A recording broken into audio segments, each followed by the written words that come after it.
నందమూరి వంశంలో ఎంతో మంది హీరోలు వచ్చారు. అలా వచ్చిన వాళ్ళు వాళ్ళకంటూ ఒక ప్రత్యేక గుర్తింపు తెచ్చుకున్నారు. అలాగే ఇప్పుడు మోక్షజ్ఞవంతు వచ్చింది. ఇప్పటికే ఈ నందమూరి వారసుడి ఎంట్రీపై రకరకాల రూమర్లు వినిపిస్తున్నాయి. అసలు మోక్షజ్ఞ ఏ డైరెక్టర్తో కలిసి తన ఎంట్రీ ఇస్తాడనేది చాలా మంది సందేహం. కానీ బాలయ్య ఓ సూపర్ డైరెక్టర్ దర్శకత్వంలో మోక్షజ్ఞని లాంచ్ చేయాలని భావించి కొన్ని రోజులుగా అలాంటి దర్శకుని కోసం చూస్తున్నట్లు చెప్తున్నారు నందమూరి సన్నిహితులు.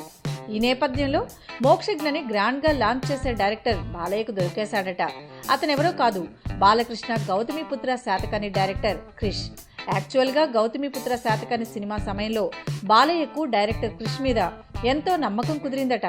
ఇక ఈ మూవీ పూర్తి కాగానే మోక్షజ్ఞని క్రిష్ చేతుల్లో పెట్టేయాలని, తన కొడుకు సినీ తెరంగేటం క్రిష్ చేతిలో పడితే తిరుగుండదని ఎంతో కాన్ఫిడెన్స్ తో బాలయ్య ఉన్నాడని ఫిల్మ్ నగర్ టాక్.